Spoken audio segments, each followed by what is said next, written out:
एक सरकारी हॉस्पिटल है जहां दिन भर हमेशा मरीजों का तांता लगा रहता है। लेकिन जैसे ही घड़ी में 7 बजते हैं, यहाँ अफरा तफरी मच जाती है। चलो जल्दी चलो, 7 बज गए। हाँ चाहिए। हम यहाँ से क्यों जा रहे हैं? पूछो मत, बस चलो। सारे पेशेंट्स और अस्पताल में काम करने वाले सभी अस्पताल खाली कर दिया करते हैं। एक दिन की बात है, मनु और उसकी पत्नी ममता अपनी कार से कहीं जा रहे थे। अचानक बारिश शुरू हो गई। आराम से चलाइए, बारिश शुरू हो गई है। मैं क्या पहली बार गाड़ी चला रहा हूँ? मैं तो ये बोल रही थी कि रास्ता ठीक नहीं है, इसलिए संभाल कर चलाइए। हाँ, अब तुम मुझे सिखाओ, मुझे गाड़ी कैसे चलानी है। इनकी इसी बहस में गाड़ी का संतुलन बिगड़ा और वो सीधे। ममता, तुम ठीक तो हो? अरे रे रे रे रे, इतना खून बह रहा है। सब मेरी गलती है, मुझे तुम्हारी बात मान लेनी चाहिए थी। ममता, तुम फिक्र मत करो, तुम्हें कुछ नहीं होगा। मनु ने अपनी घायल पत्नी को गोद में उठाया और अस्पताल की ओर चलने लगा। मनु और ममता इस इलाके में नए थे। उन्हें सरकारी अस्पताल के बारे में कुछ नहीं पता था। मनु अस्पताल का बोर्ड देखकर बहुत खुश हुआ। ममता, अस्पताल मिल गया, अब तुम ठीक हो जाओगी। मनु अस्पताल के अंदर गया। डॉक्टर, नर्स, कमाल है, ये अस्पताल पूरा खाली क्यों है? मनु ने ममता को वहीं स्ट्रेचर पे रखा और डॉक्टर को ढूंढने चला गया। वो भीतर के कमरे में गया जहाँ बहुत अंधेरा था। डॉक्टर, कोई है यहाँ? वो दूसरे कमरे में गया, वहाँ भी कोई नहीं था। अचानक सारी लाइट्स बंद चालू होने लगी। ये क्या, कुछ तो गड़बड़ है। मनु दौड़ते हुए दरवाजे पे पहुँचा। तभी उसे उसकी पत्नी दिखाई दी। ममता, तुम यहाँ? वो तुम्हारे जाने के बाद डॉक्टर आए थे, उन्होंने इलाज किया और पट्टी भी बांधी। अच्छा है, वरना मुझे लगा था कि ये अस्पताल वीरान है। चलो अब चलते हैं। नहीं नहीं, डॉक्टर ने बोला है मुझे कुछ देर आराम करने की जरूरत है। हम कुछ घंटे यहीं रुकते हैं, फिर सवेरे चले जाएंगे। चलो ठीक है। मनु और ममता वहीं बेंच पे बैठे बैठे सो गए। अचानक ममता ने अपनी आंखें।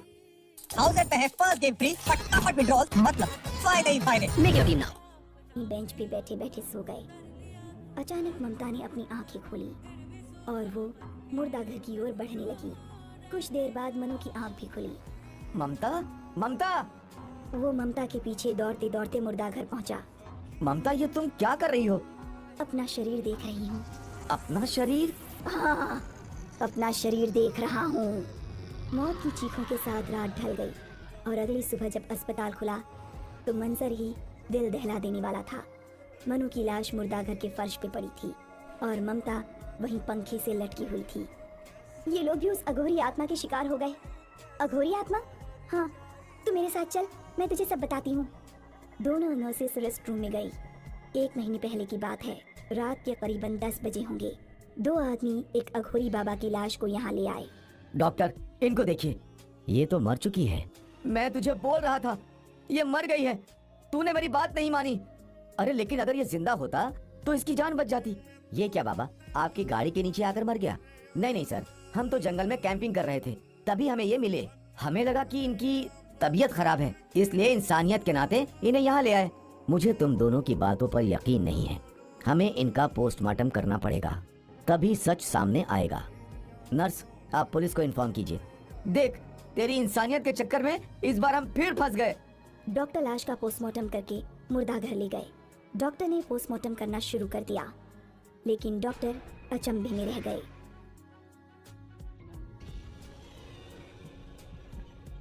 This is impossible. इसका पूरा शरीर मर गया है, लेकिन हार्ट चल रहा है।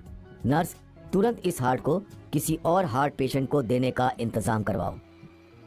जैसे ही डॉक्टर ने हार्ट की नर्व्स काटी, उस शरीर से उस अघोरी की आत्मा बाहर निकल आई। अरे ओ डॉक्टर, तूने मेरी तपस्या भंग कर दी, मुझे मार दिया। उस अघोरी की आत्मा ने पहले उस डॉक्टर का गला घोट दिया, फिर उस नर्स का। अघोरी की आत्मा गुस्से में मुर्दा घर के बाहर आई, उन दोनों आदमियों की ओर बढ़ने लगी। अघोरी की आत्मा ने उन दोनों आदमियों को गर्दन से उठा लिया और उनका गला दबाकर मार दिया। इस अस्पताल ने मेरी जान ली है। आज से मैं इस अस्पताल में किसी को जीने नहीं दूंगा।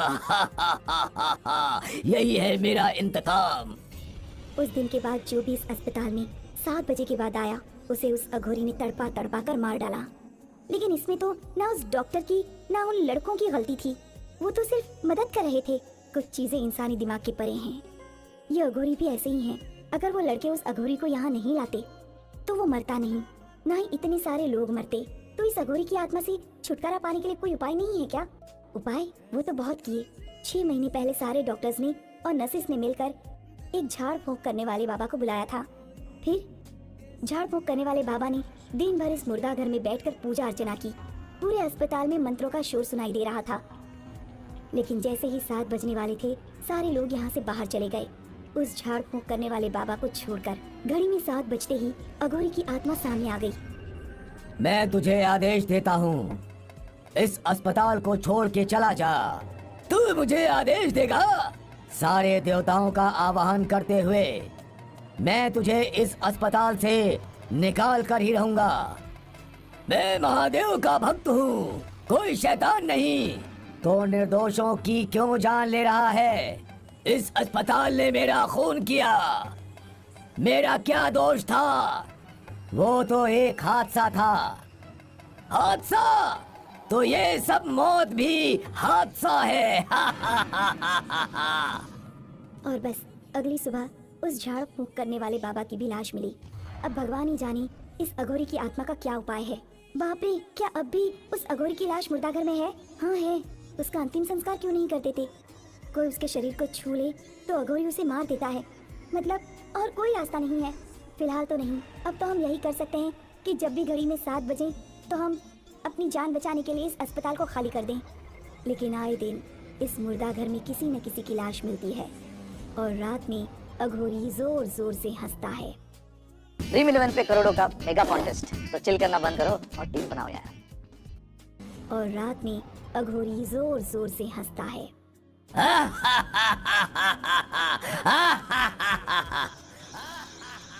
कहते हैं इस दुनिया में कोई भी ऐसी जगह नहीं है जहाँ इंसान का वास ना हो, जहाँ जिंदा इंसान नहीं होते। उन सुनसान रास्तों पर उनकी रूहें भटकती रहती हैं।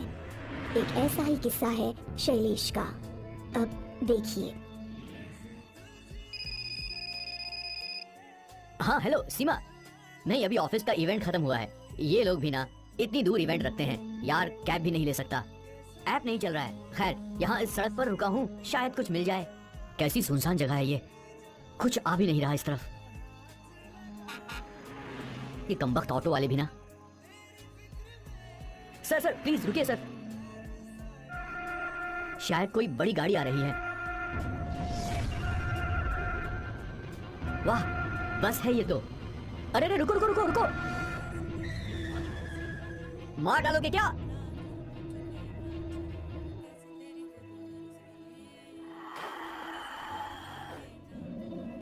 अजीब बस है। ड्राइवर सर, आप पहले जेट प्लेन चलाते थे क्या? स्टेशन जाएगी ना ये बस? अच्छा एक स्टेशन का टिकट दे दो। भाई सुनो, ड्राइवर भाई जरा संभाल कर, घर जाना है, चांद पर नहीं जाना।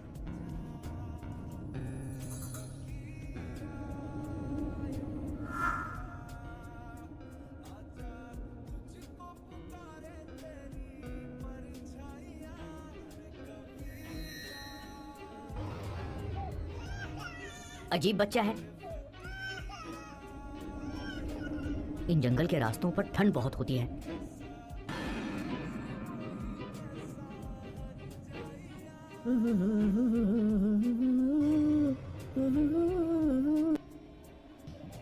भाई ये बस स्टेशन ही जा रही है ना?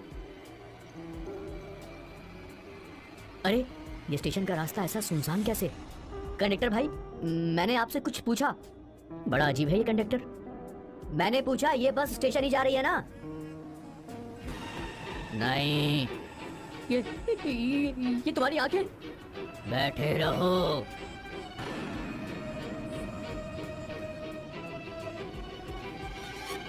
नहीं नहीं नहीं, ये सब क्या है? ये सब क्या है? नहीं, ये टिकट तो 7 साल पुरानी है और ये सब लोग।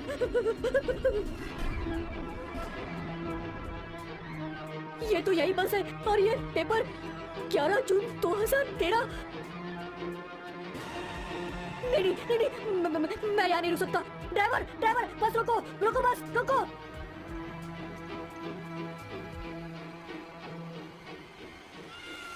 नहीं, ये क्या? ये तो वही खाई है। बस खाई की तरफ जा रही है। ये बस खाई की तरफ जा रही है। ये बस अपना एक्सीडेंट दोहराने जा रही है।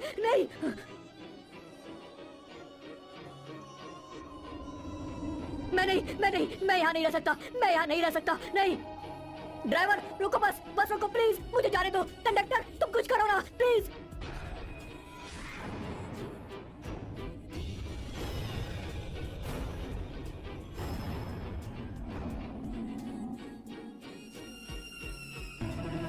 नहीं, ये क्या है? नहीं, छोड़ दो मुझे प्लीज, छोड़ दो।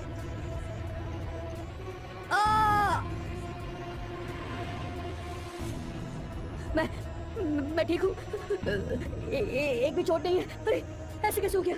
अरे ऐसे कैसे?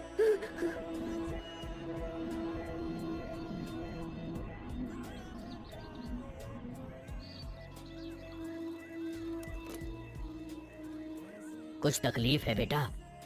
यहाँ क्या कर रहे हो? काका मैं उस बस में। हाँ, तो तुम उस बस में थे।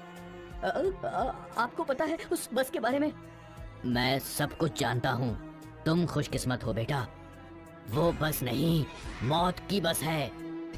हर रात वो अपनी मौत का नजारा दोहराती है इसी सड़क पर। तुम बच गए, इसे अपने कर्मों का फल समझो। अब चले जाओ यहाँ से बेटा, जाओ, चले जाओ यहाँ से।